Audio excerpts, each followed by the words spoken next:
चलो new topic start करते हैं।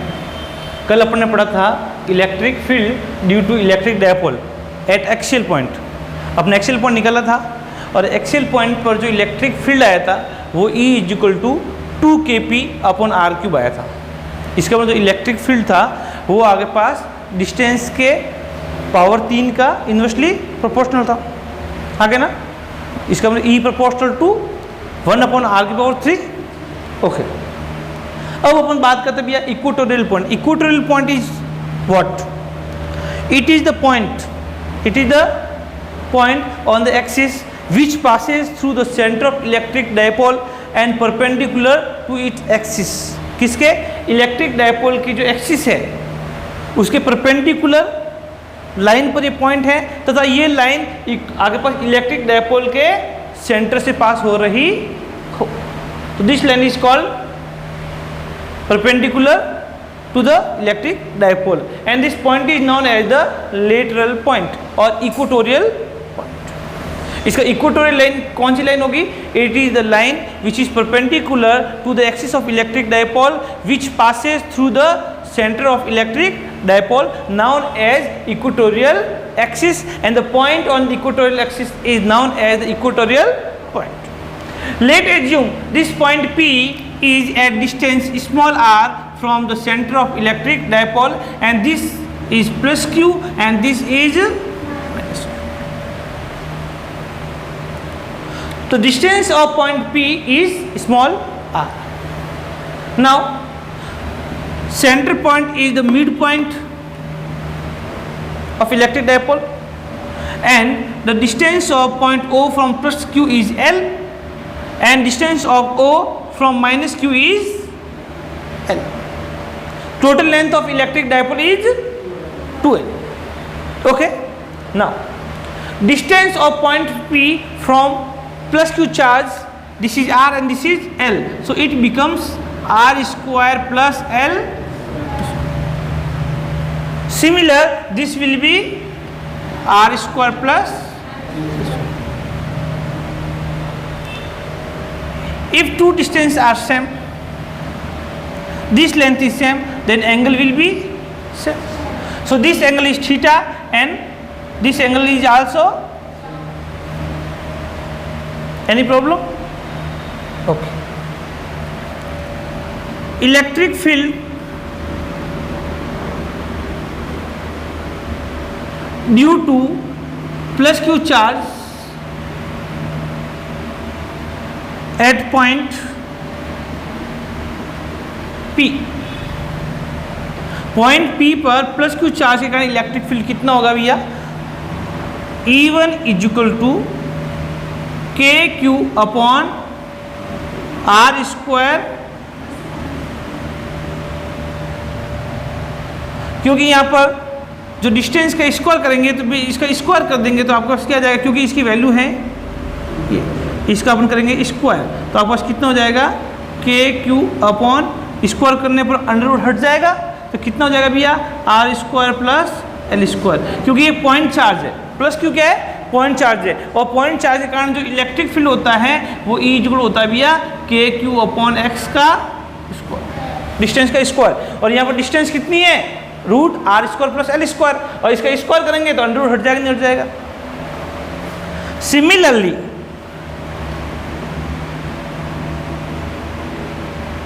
Electric field due to minus Q charge at point P कितना हो जाएगा भाई साहब? This is E2 = kq/r² plus. Let's assume this is equation number first and this is equation number.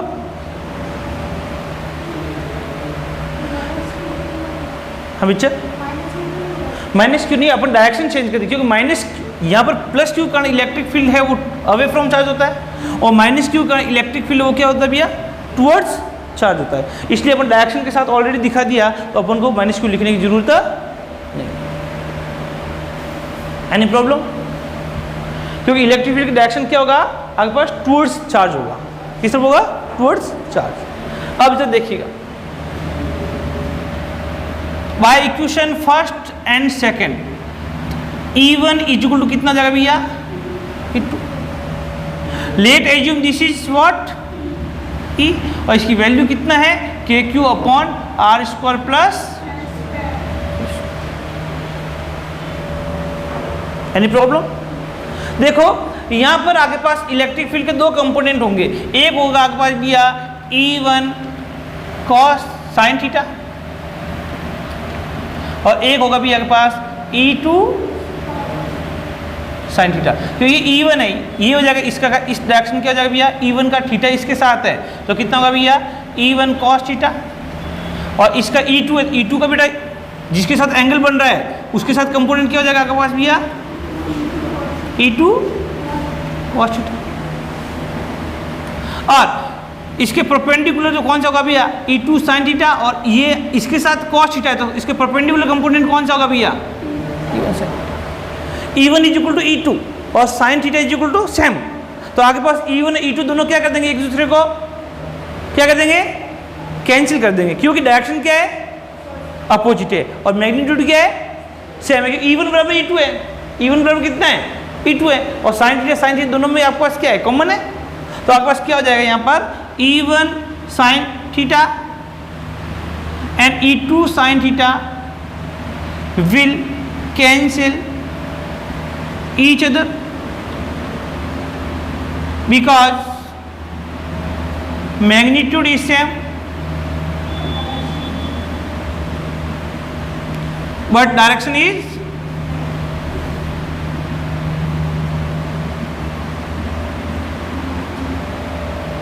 so net electric field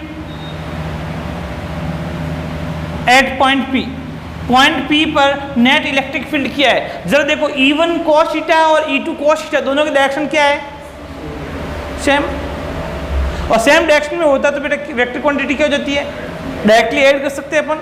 तो इसका E net कितना हो जाएगा यहाँ पर E1 cos theta plus E2, और E1 बराबर बेटा कितना है E2, और लेट एज्यूम वो वैल्यू कितनी इसकी की जो अपन जानते हैं नहीं जानते हैं, जानते हैं ऐसे, तो कितना हो जाएगा भाई E net 2E cos theta, equation number. अब जब देखो यहां पर E की वैल्यू कितना है KQ, E की वैल्यू यहां पर कितना है KQ अपॉन R स्क्वायर, और cos थीटा की वैल्यू कितनी है, cos थीटा इक्वल टू क्या होता है के पास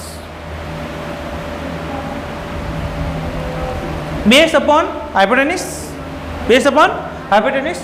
अब जरा देखो ये थीटा है तो बेस क्या है L, हाइपोटेनस कितना है,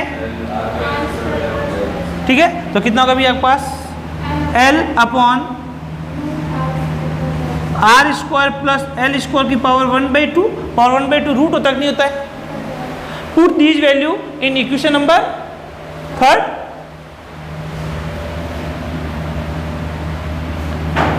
put value in equation third, value कर दे भी आपके पास E net 2 into KQ upon R square plus L square into cost की वैल्यू पुट कर दे भैया L upon R square plus L square की पावर 1/, एक बात बताओ 2QL, Q इंटू 2L को देके कुछ कुछ होता है क्या, ये P होता है, क्या होता है इलेक्ट्रिक डायपोल मोमेंट, P के लिए कितना होता है Q into 2L, Q into आ गया ना। तो आपके पास क्या हो जाएगा यहाँ पर E net KP upon R square plus L square, यहाँ पावर 1 है, यहाँ पर कितना है भैया 1/2, तो कितना हो जाएगा 3/2 हो जाएगा, नहीं हो जाएगा। This is electric field at lateral point, at lateral point here if R is very very greater than L, अगर R की वैल्यू L से बहुत ज्यादा, आर की वैल्यू एल से बहुत ज्यादा होगी तो we can neglect L here, तो अपने एल को नेग्लेक्ट कर सकते हैं। So L can be neglected. तो ई नेट कितना जाएगा भैया, के क्यू अपॉन आर की स्क्वायर की पावर 3/2, तो कितना हो जाएगा के क्यू, सॉरी के क्यू ना के पी बेटा, के पी अपॉन आर स्क्वायर से स्क्वायर हट जाएगा, कितना हो जाएगा भैया के पी अपॉन आर। एक बात बताओ, आपके पास इक्वेटोरियल पॉइंट पर जो इलेक्ट्रिक फील्ड है वो 1 प्रोपोर्शनल टू आर टू पर क्यूब आ रहा है कि नहीं आ रहा है, और एक्सियल पॉइंट पर भी कितना आया था, ई प्रोपोर्शनल टू आर की पर क्यूब आया था।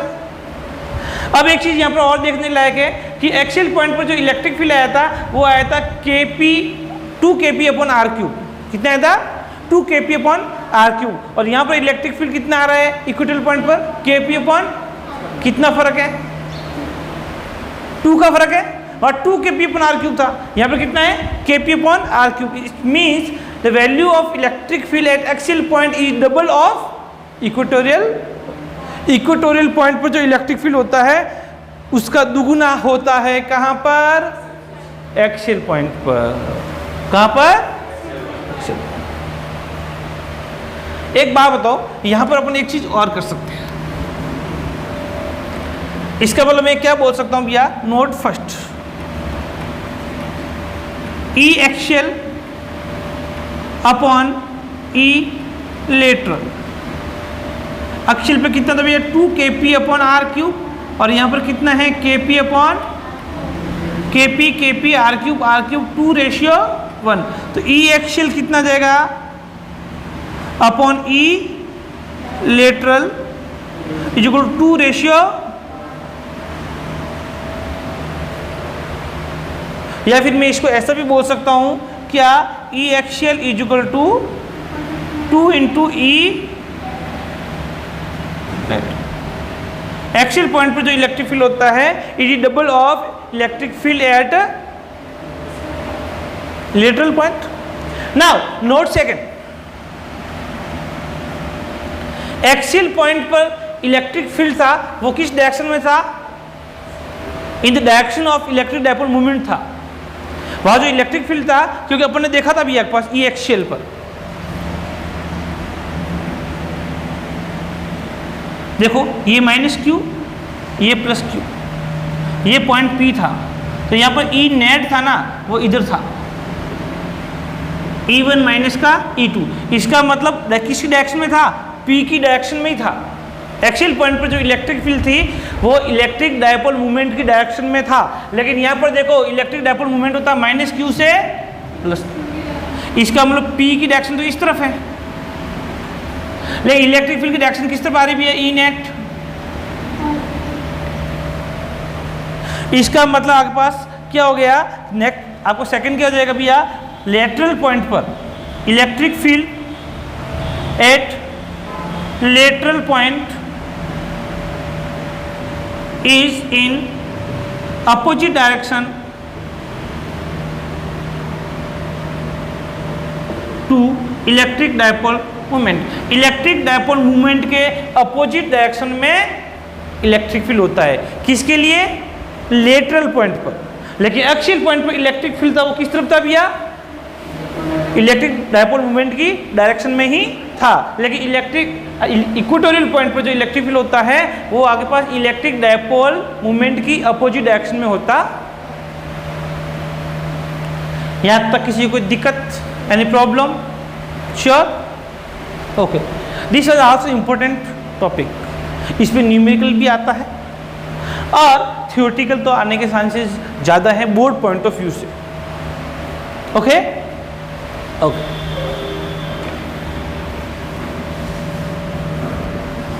अब न्यू टॉपिक पढ़ते हैं अपन, torque on electric dipole movement in uniform electric field.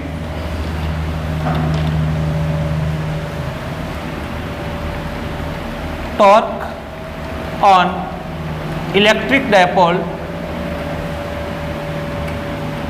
In uniform electric field. Uniform electric field में आपके पास टॉर्क क्या होगा? Okay, first, if electric dipole is parallel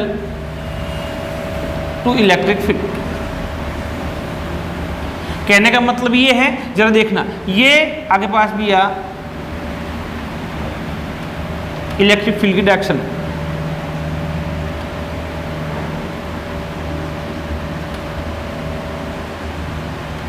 ये इलेक्ट्रिक डायपोल।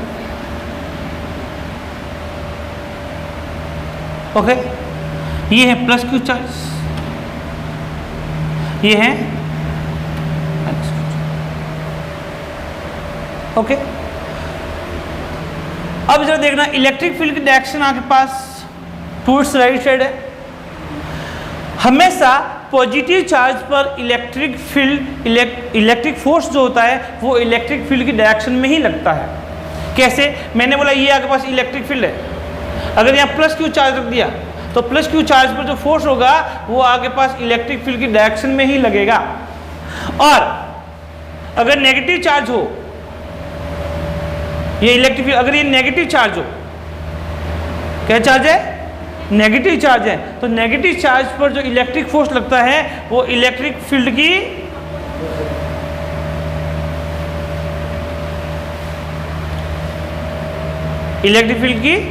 अपोजिट डायरेक्शन में लगता है। ये आपको थोड़ा सा याद रखना। Force on positive charge in electric field is always in direction of electric field, but force on negative charge in electric field is in opposite direction to electric field. Okay, अब यहां पर देखो, इस प्लस क्यू चार्ज पर force कितना लगेगा भैया? F plus Q equal बेटा कितना हो जाएगा? Q इंटू ई। और नेगेटिव चार्ज पर जो फोर्स लगेगा भैया वो कितना लगेगा भैया? F equal to minus Q E, ये माइनस क्यू पर चार्ज। ओके, इसका मतलब नेट फोर्स F नेट कितना लग जाएगा आपके पास भैया? F plus Q minus F minus Q, तो कितना हो जाएगा? क्यू ई, सॉरी वेक्टर तो हमेशा सम होता है, आपके पास एल्जेब्रिक सम होता है, और डायरेक्शन के साथ अपन अंदर लिखते हैं तो वैल्यू ऑटोमेटिकली आ जाती है। तो इसका नेट फोर्स कितना हो जाएगा आपके पास भैया? Vector addition of force exiting on electric dipole, so it becomes plus Q and it becomes minus, net force becomes 0, so torque will be 0। Torque भी कितना होगा? 0 होगा। जो टॉर्क होता है वो होता है फोर्स के बीच में परपेंडिकुलर डिस्टेंस इनटू फोर्स। ये दोनों फोर्स के बीच में परपेंडिकुलर डिस्टेंस है क्या? एक फोर्स इधर एक फोर्स इधर, तो दोनों सेम डायरेक्शन में तो है, परपेंडिकुलर आपके पास कोई डिस्टेंस बीच में है ही नहीं, तो फोर्स भी 0 और टॉर्क भी। अब आते हैं भी अपन next. If electric dipole is at angle theta with electric field, देखो नया ट्विस्ट आएगा अभी।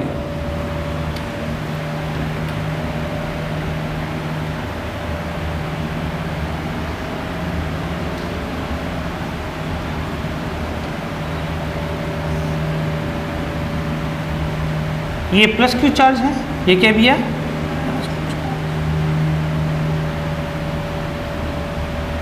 ये एंगल थीटा है, तो ये एंगल भी कितना होगा?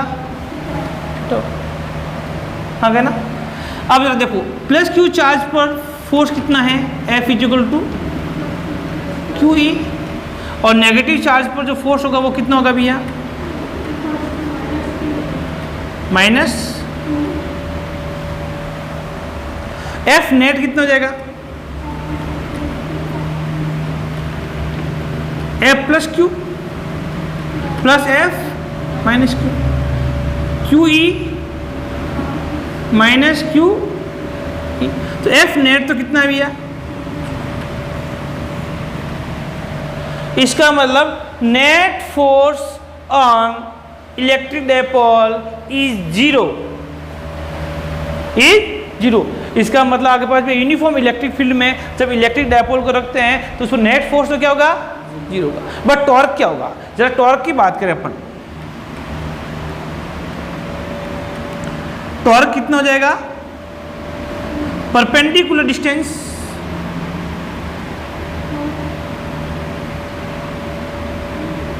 Between forces multiplied by magnitude of one of the force, one of the couple of, क्योंकि टॉर्क लग रहे हैं फोर्स, दो फोर्स लग रहे हैं तो कपल काम कर रहा है। क्या कर रहा है, कपल। ये इसको ऐसे घुमा रहा है, ये इसको ऐसे घुमा रहा है, तभी तो वो रोटेट होगा। अगर दोनों अपोजिट एक्स में होगा रोटेट होता क्या, एक इधर लगता है एक इधर लगता तो रोटेट होता क्या, रोटेट नहीं होगा होता। यहाँ पर इसको एक ऐसे खींच रहा है, ये इसको ऐसा ये ऐसा लग रहा है, इसको ऐसे खींचेगा और ऐसे लग रहा है इसको ऊपर कर खींचेगा। तो इसका मतलब टॉर्क लग रहा है तो आपके पास जरा देखो परपेंडिकुलर डिस्टेंस क्या होगा, ये total length of electric dipole is what, तो ये डिस्टेंस कितना होगा 2l cos थीटा, जिसके साथ एंगल बनाता है वो कौन सा कंपोनेंट होता है, cos कंपोनेंट होता है। और उसके परपेंडिकुलर क्या होगा भैया, तो फोर्स के बीच की परपेंडिकुलर डिस्टेंस कौन सी है, 2l। एक फोर्स ये एक फोर्स, इसके परपेंडिकुलर डिस्टेंस कौन सी है, 2l sin थीटा। तो टॉर्क का फॉर्मूला ही यही है। तो टॉर्क कितना हो जाएगा आकाश भैया, परपेंडिकुलर डिस्टेंस कितना है 2l इंटू फोर्स कितना है भैया q इंटू, देखो q इंटू 2l को देके कुछ कुछ होता है, ये p इलेक्ट्रिक डायपोल मूवमेंट होता है, ये क्या है इलेक्ट्रिक डायपोल मूवमेंट। तो p joule q into 2l। तो एक बात तो भैया टॉर्क कितना हो जाएगा, p e साइन थीटा। एक बात बताओ, आपने पढ़ा भी होगा ए बी साइन थीटा क्या होता है, ए क्रॉस बी होता है कि नहीं होता है, वेक्टर मल्टीप्लिकेशन, वेक्टर मल्टीप्लिकेशन आपने पढ़ा होगा, A cross B equal to A B sine theta. और स्केलर मल्टीप्लिकेशन होता है वो होता है A B cos theta equal to A dot B, cos में तो ए डॉट बी आता है, जब क्रॉस होता है बेटा आपके पास क्या आता है साइन आता है, तो पी ई साइन थीटा है। तो टॉर्क क्या हो जाएगा आपके पास भैया इन vector form,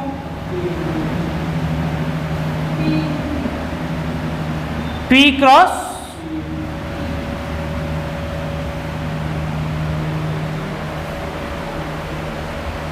it is the relation between tau P and, अब इसमें कंडीशन बनती है, अगर एंगल थीटा 0 होता तो क्या होता, अगर थीटा 90 डिग्री होता तो क्या होता। अब बात करते हैं case first, if theta is equal to 0 it means electric dipole is parallel to the electric field. अभी थोड़ी देर पहले निकला था टॉर्क कितना आया था, कितना आया था 0। तो भैया यहाँ पर टॉर्क कितना हो जाएगा पी ई साइन 0 और साइन 0 0 होता है, दिस इज 0। टॉर्क कितना आएगा भैया के second, if theta is equal to, तो टॉर्क मैक्सिमम आएगा भैया पी ई साइन 90, साइन 90 की मैक्सिमम वैल्यू कितनी होती है 1। तो आपके पास टॉर्क मैक्सिमम कितना हो जाएगा,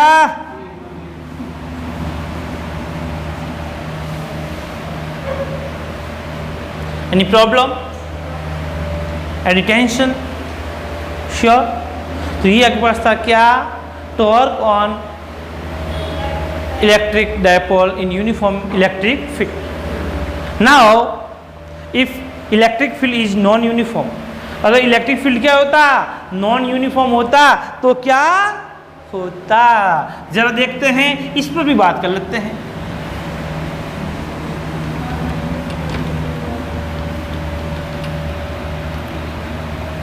इन नॉन लिख दो यहां पर,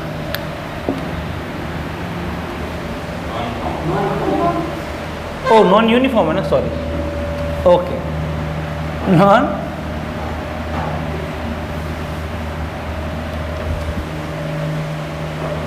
ओके ओके। अब जो देख लो ये छोटा, ये और बड़ा, ये और बड़ा और ये और बड़ा। इसका मतलब क्या है? इसका मतलब electric field is increasing towards right side.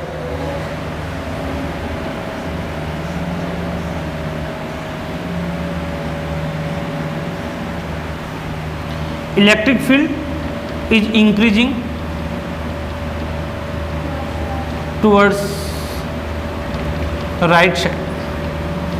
Right side में इलेक्ट्रिक फील्ड क्या हो रहा है भैया? इंक्रीज हो रहा है। क्या हो रहा है? इंक्रीज।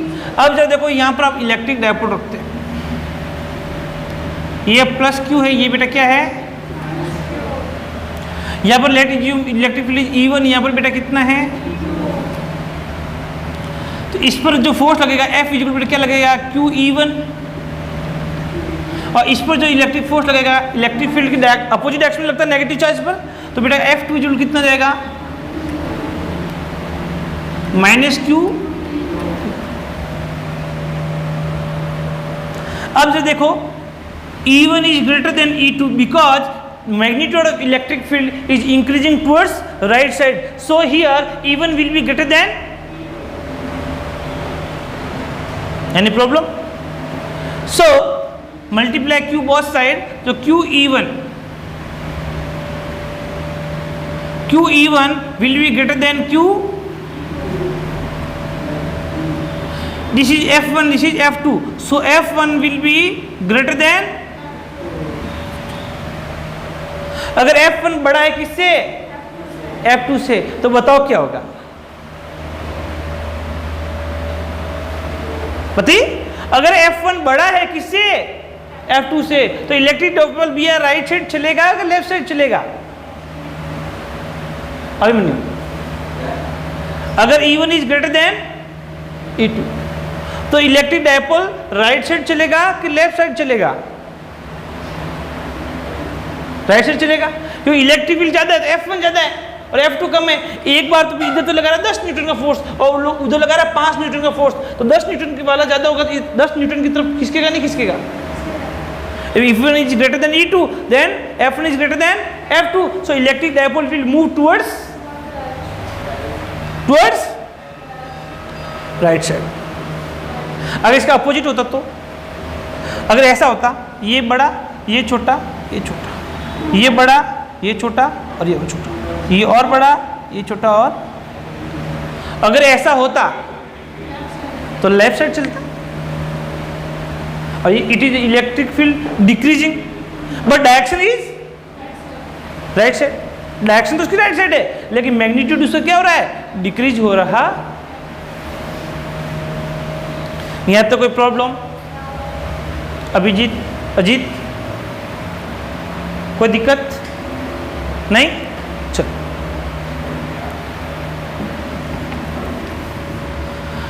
अब अपन पढ़ते हैं सुपरपोजिशन ऑफ इलेक्ट्रिक फील्ड और इलेक्ट्रिक फोर्स की बात कर सकते हैं, दोनों बात एक ही है। अब जब देखना सुपरपोजिशन ऑफ इलेक्ट्रिक फोर्स, मैं बोल सकता हूं Coulomb's force,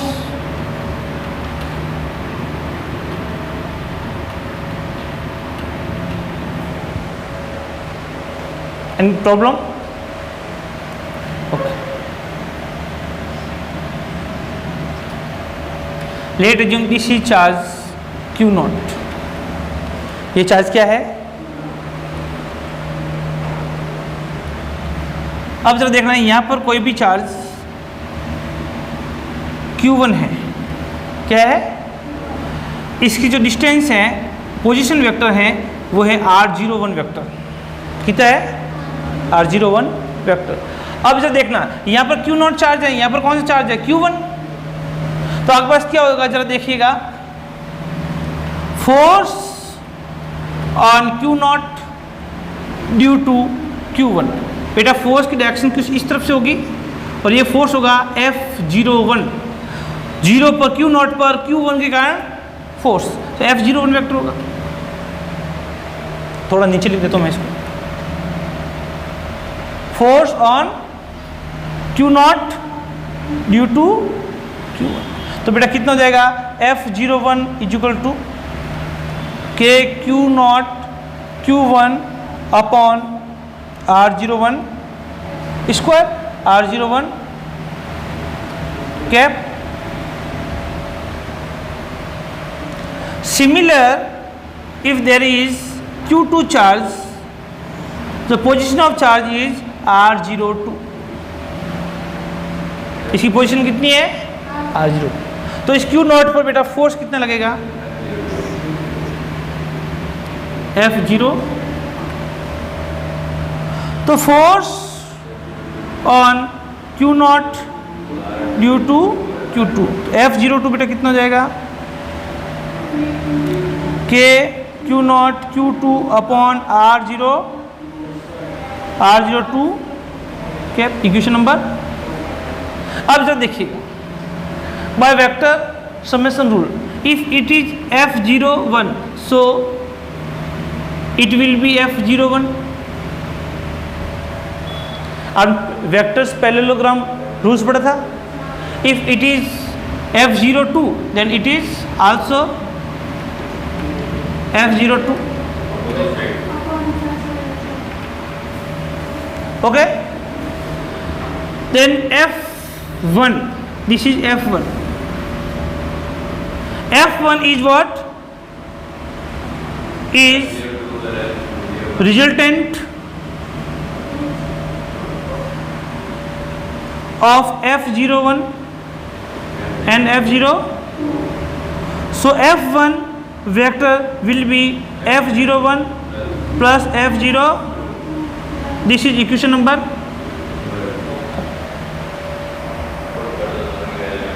Okay, now let's assume this is charge Q3, then this will force F03.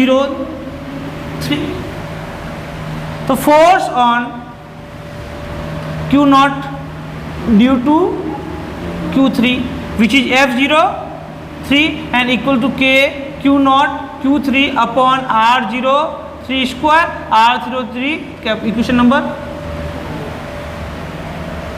Now again by the parallelogram rules, क्या this is F1 then it also F1 parallel. If it is F03 then it is also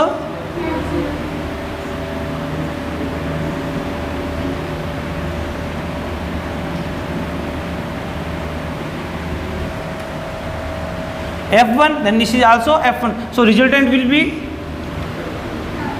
F2 vector. F2 is resultant force of F03 and F1. So F2 is equal to F1 vector plus F03. Put value of F1 vector. F1 vector का value put कर दो equation number 3 से. तो बेटा F2 कितना हो जाएगा F01 F02 F0. We assumed here Q1 Q2 and Q3. If there is Q4 charge, if there is Q5 charge, then net force will be F01 plus F02 vector plus F03. Similar to these, if there are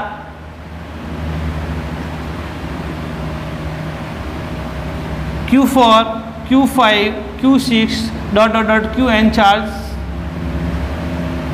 then net force on Q naught is F01 plus F02 plus F03 plus F04 plus dot dot dot dot F0. So by this law we can say, or we can say according to the superposition of Coulomb's law is net force on any charge any charge will be equal to vector sum of force due to all other charges existing there. किसी एक charge पर जो force होगा वहां पर उपस्थित, वहां पर जो एग्जिस्ट करे चार्ज, उन सब के कारण फोर्स के वेक्टर सम के इक्वल होगा. This law is known as the superposition of Coulomb's. Any problem? Similar to this, if we want to find the electric field due to many charges, you have a group of charges, then what will happen? See,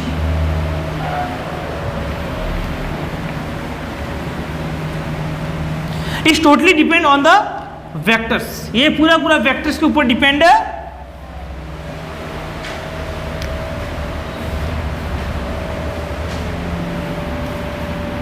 Electric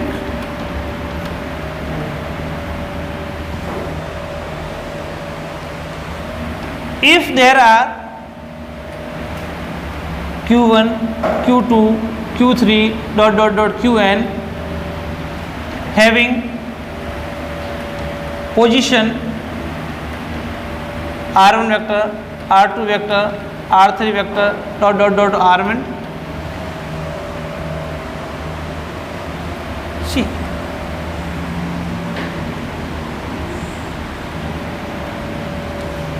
this is q1, this is q2. Electric field at any point P. Electric field here will be what? E1. Electric field due to q2 will be E2. So net electric field becomes, this is E1 and this is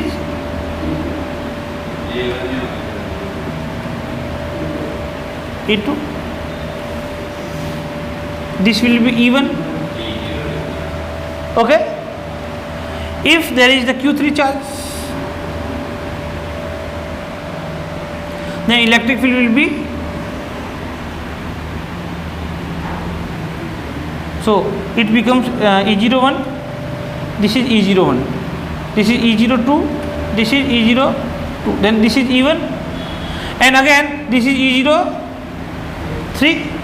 Then resultant due to, this is E1, so this is E1, this is E3, E03, this is E03. So net E2 becomes E1 plus E03. Similar to Coulomb's law of superposition rule. अब जरा देखा भैया, यह E2 value कितना है? E1 plus E03, और E1 की value कितनी है? E01 plus E02. तो इसका मतलब E1 is equal to what? E01 vector plus E02. Again E2 is what? E1 vector plus E03. Put value of E1, then E2 becomes E01, E02, E0. If there are many charges Q3, Q4, Q5, electric field due to all charges, सभी charges का electric field बेटा कितना हो जाएगा? E net, E01, E02, E03 dot E0. So electric field at any point due to many charges will be vector sum of electric field due to all available charges. वहाँ पर जितने भी charges available हैं, किसी point पर जो electric field होगा वहाँ पर जितने भी चार्ज अवेलेबल है उन सब के कारण इलेक्ट्रिक फील्ड के वेक्टर सम के इक्वल है. This is known as the superposition of electric field. और we can say electric field due to multiple charges. ये अपन ऐसा भी बोल सकते हैं कि electric field due to multiple charges, क्योंकि मल्टीपल चार्जेज हैं वहाँ Q1, Q2, Q4, Q5 बहुत सारे चार्जेज हैं और उनकी पोजीशन वेक्टर भी दे रखा है, R1 vector, R2 vector, R3 vector. तो जो अपने पीछे सुपरपोजिशन ऑफ कूलम्ब्स लॉ पढ़ा था सिमिलर टू ये है. या Q1 चार्ज का इलेक्ट्रिक फील्ड E1, Q2 कारण E2। तो E01 और E02 के कारण हो जाएगा E1, इन दोनों का नेट तो E1 आएगा। अब Q3 चार्ज के कारण आ जाएगा E03। तो E03 और E1 दोनों का जो आपके पास सम होगा वो क्या होगा भाई E2। तो E2 निकाल दिया अपन ने। अगर बहुत सारे चार्जेज हैं, क्योंकि बहुत सारे चार्ज के कारण अंदर वेक्टर्स लगाना बहुत डिफिकल्ट वर्क हो जाता है, तो डायग्राम बहुत कॉम्प्लिकेटेड हो जाएगा। इसलिए आप 3 चार्जेस के लिए डायग्राम बना दो और बाद में सिमिलरली लिख के और अपने इसको डेरिवेशन को। कोई प्रॉब्लम आज तक पूरा कोई दिक्कत? घर पे जाके इसको वापस से देखना, एक बार वापस से देखोगे तो आपको अच्छी तरह से ये पूरा याद। Okay, we will meet tomorrow. Okay.